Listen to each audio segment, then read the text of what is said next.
Thor Love and Thunder est enfin sorti officiellement aux yeux du monde, le film est bourré de petits easter eggs, moments cachés, et j'ai décidé de vous regrouper tout cela rien que pour vous. Bien évidemment, la vidéo sera dédiée à 100% au film, donc si jamais tu n'as pas encore vu le film, eh bien trace ton chemin, sauf si les spoilers ne te dérangent absolument pas. Maintenant que tout le monde est prévenu, nous pouvons enfin commencer. Pourquoi ces putains de chèvres crient tout le long du film? Plus sérieusement, si jamais vous n'êtes pas encore abonné à la chaîne YouTube, eh bien n'hésitez pas à franchir ce pas en vous abonnant à la chaîne YouTube parce que vous aimez l'univers Marvel. Et si jamais carrément la vidéo te chauffe, tu peux mettre le petit pouce bleu qui fait extrêmement plaisir. Comme on parlait des chèvres tout à l'heure, continuons dans notre lancée avec ce tout premier Easter eggs. Dans le film, nous avons la chance, ou pas d'ailleurs, de découvrir ce qui est certainement l'un des plus gros gags des films Thor, les chèvres de Goat. Pour les personnes novices des comics, vous ne le savez peut-être pas, mais à l'origine, elles existent bel et bien. Elles ne sont pas seulement présentes comme un gag pour le film. Elles se nomment Tangrisnir et Tangjort, ou Grisdan et Grinsdan, c'est plus facile à prononcer pour moi. Elles sont à l'origine des chèvres mystiques asgardiennes. Là dans le film elles nous sont données comme cadeau à Thor pour le remercier d'avoir tout cassé les habitations d'un peuple. Elles sont capables à l'origine de pouvoir voler et galoper à des vitesses supraluminiques, peuvent se déplacer dans le vide de l'espace ou entre des barrières dimensionnelles. Et elles sont aussi utilisées comme un tracteur de chariot. Ce ne sont donc pas de simples chèvres que tu peux adopter et mettre dans ton jardin pour brouter l'herbe. Et leur adaptation dans le film reste relativement proche finalement de leur aspect original dans les comics, de par leur but et leur intérêt. Durant cette phase 4, nous avons pu découvrir gentiment tout plein de nouveaux personnages, des entités, etc. Grâce au film Eternals, nous faisons la connaissance bien sûr des éternels, mais aussi des célestes, les maxi géants qui sont finalement à l'aube de tout. Il y a les créateurs mais aussi les destructeurs. Bien sûr celui qui nous a été principalement présenté dans Eternals, c'est Arishem, celui qui juge. C'est d'ailleurs à lui que revient le jugement dernier de la Terre. Mais en vérité il en existe plein d'autres avec toutes sortes de rôles assez différents. Dans Thor Love and Thunder, nous pouvons découvrir deux célestes présents lors des scènes à Omnipotence City. On ne sait pas vraiment qu'est-ce qu'ils font là, la seule idée qu'on peut potentiellement avoir, ce serait qu'ils soient là en tant que divinité, un petit peu comme les autres pour assister au show de Zeus. Les célestes qui sont justement présents à Omnipotence City, ça devrait être un petit peu le céleste fou parce que la ressemblance est quand même plutôt là, et le deuxième c'est le Celestial Gardener, c'est celui qui donne la vie. Puis dans Eternals, nous n'avons vu qu'une infime partie de ces géants. Dans le film, je pense qu'ils sont bien présents pour rappeler leur présence au sein du MCU, sans trop réellement avoir d'intérêt. Puis avec la fin d'Eternals, c'est certainement pas la dernière fois que nous croiserons un céleste. Loki est l'un des personnages les plus importants dans l'histoire de Thor. Il était jusqu'alors apparu dans tous les films solo de ce dernier.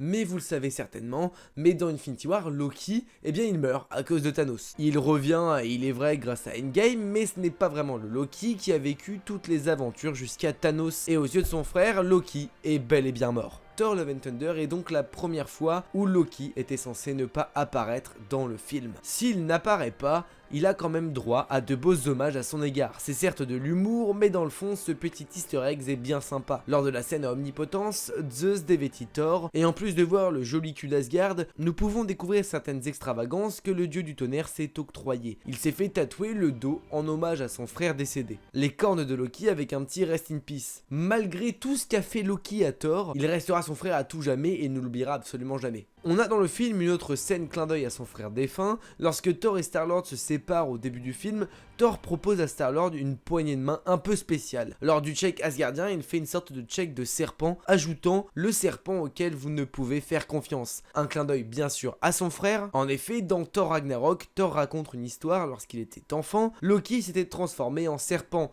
Lorsque Thor va chercher le serpent, Loki revient à sa forme initiale et le poignarde. C'est ici que vient le serpent, auquel vous ne pouvez faire confiance. Dans le fond, même si Loki n'est pas là physiquement, il est quand même présent grâce aux références et aux easter eggs. Et notamment grâce à la pensée de son frère. Et c'est grâce à ça qu'on constate que Thor a réellement du mal à faire le deuil de son frère.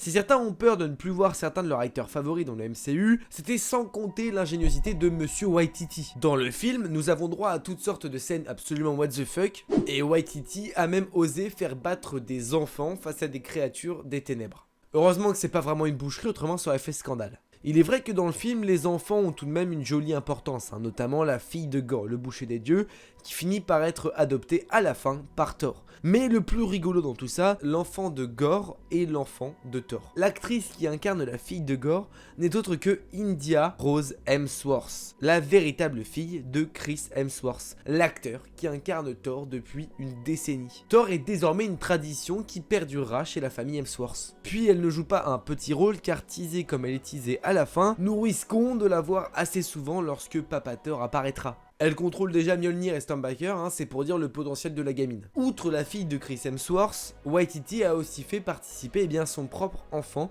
ainsi que celui de Natalie Portman, ou encore celui de Christian Bale. C'est quand même beau de démarrer sa carrière d'acteur dans un blockbuster du MCU. Perso, je suis preneur, si jamais Waititi t'as besoin de moi, hésite pas.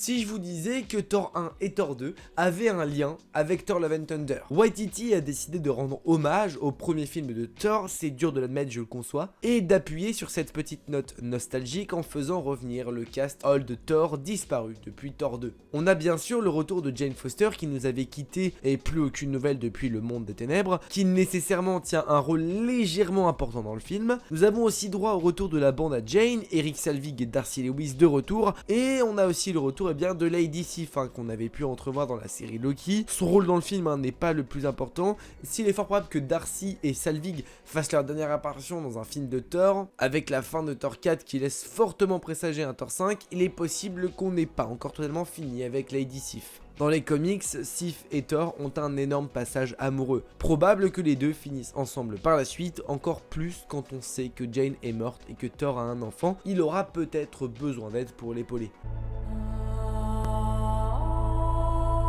Depuis What If, nous avons fait la connaissance de ce cher Uatu, une des entités cosmiques les plus importantes dans le monde de Marvel Comics. Mais en vérité, il en existe plein d'autres, et depuis la sortie de la saison 1 de What If, c'est la déferlante des entités. La phase 4, une phase entièrement composée d'easter eggs à ces entités. Dans quasi chaque programme, un petit easter egg là-dessus. Eh bien, Thor Love and Thunder n'est absolument pas dérangé à la règle. Bien au contraire. C'est d'ailleurs le film qui contient le plus de références à ces entités cosmiques. Lors de la scène finale notamment, lors du combat entre la troupe d'enfants, Thor, Mighty Thor et Gorr, nous avons droit d'apercevoir les statues faisant référence à Uatu, des Célestes, le tribunal vivant, la mort ou encore Infini. Ça c'est pour les statues. Mais finalement, le but final du film nous emmène tout droit vers une entité cosmique en chair et en espace. Puisque nous faisons la connaissance de Eternity. Je vous ai pas de détails concernant qui il est, etc. parce que c'est déjà très compliqué et juste d'avoir lu sa biographie, ça m'a donné un mal de crâne. Ce qu'il faut juste retenir, c'est qu'il est l'incarnation immortelle de l'univers. D'où son design. Dans les comics, il a un arc de son histoire relié à Dormammu. Peut-être pas impossible que nous revoyions cette entité avec le troisième opus de Doctor Strange. Depuis Loki et What If, nous cessons de faire la découverte de ces entités. Et c'est étrange, mais c'est depuis que le multiverse est entré en guerre. Une façon peut-être de nous montrer que toutes ces entités surveillent l'univers au cas où que tout aille véritablement trop loin. Ça expliquerait pourquoi nous ne les avions jamais vus encore. Dans le film et les bandes annonces, que nous pensions être l'Olympe n'était finalement que Omnipotence City, une sorte de lieu de rassemblement pour toutes les divinités. C'est ici que nous faisons la découverte notamment de Zeus, un personnage bien désagréable à souhait, que nous risquons d'ailleurs de revoir, autrement c'est pas drôle. Mais on en parlera un peu plus juste après dans le dernier easter egg. Omnipotence City, c'est donc le lieu de rassemblement de toutes divinités et mythologies différentes. On y retrouve Zeus, le chef en quelque sorte de toute cette assemblée, mais nous avons tout plein de divinités que nous n'avons pas forcément vues au premier regard. Nous pouvons retrouver le dragon protecteur de Talo que nous avons découvert dans Shang-Chi, alors ici un peu plus doré que rouge, mais il se ressemble tout de même énormément. On peut également retrouver Bast, assistant au conseil des dieux, faisant référence à la divinité wakandaise. En ce qui concerne les dieux rencontrés dans Moon Knight, style Khonshu, Tauret et autres, eh bien nous nous attendions à les voir et au final, eh bien non, nous ne les avons pas vus. En revanche, il est fort probable que nous ayons eu des passages brefs sur certains dieux de la mythologie égyptienne, comme Isis qui dans Moon Knight nous avons découvert uniquement sous sa forme d'avatar. Puis nous avons bien sûr un peu d'humour même concernant les dieux. Nous avons le dieu Cronin qui est le dieu de Korg ou encore le dieu des ramen. Puis lors de certains plans, nous pouvons découvrir un dieu aztèque se nommant Quetzalcoatl, découvrir aussi un dieu maya qui devait être Itzamna, puis comme dit un peu plus tôt dans la vidéo, la présence des célestes qui sont certainement là comme le reste étant des divinités.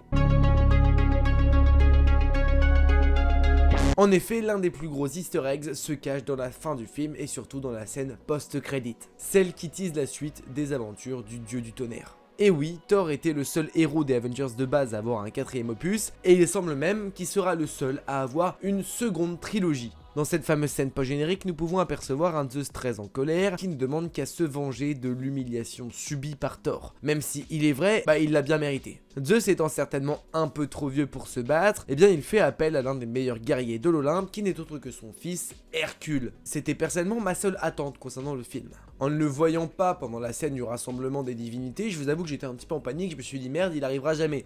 Et au final, une fois vu dans la scène post-générique, j'étais soulagé de le voir. Hercule est certes dans la mythologie gréco-romaine l'un des dieux les plus vénérés, mais dans l'univers des comics, il n'en est pas moins important. Il a fait partie d'énormément de grands arcs de comics comme Secret Invasion, Civil War ou encore World War Hulk, et a fait partie intégrante des Avengers. Si pour ce 5e opus de Thor, Hercule devait être un antagoniste, à mon avis il ne devrait pas l'être très longtemps. Ce 5e opus de Thor devait être selon moi une sorte de Civil War version divinité. Les paroles de Zeus sont assez claires, et carrément je mets même une petite pièce sur le potentiel titre du film, Thor, God of War, avec des combats de dieux titanesques, 2 équipes de dieux qui s'affrontent, et honnêtement si c'est ça, écoutez j'ai extrêmement hâte, et carrément j'achète mon billet direct. Et toi tu peux aussi prendre ton billet pour la chaîne, ou devenir carrément la divinité de l'abonnement, en appuyant simplement sur ce joli bouton rouge et cette jolie cloche. Tu peux bien sûr également en commentaire me mettre un petit peu ton avis concernant le film et concernant ses potentiels easter eggs.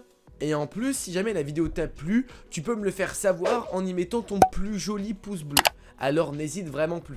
Amis d'Omnipotence City, je vous souhaite à toutes et à tous une très bonne journée. On se retrouve très bientôt pour une toute nouvelle vidéo. N'oubliez pas, mais de grands pouvoirs impliquent de grandes responsabilités. Je vous fais des bisous. Ciao.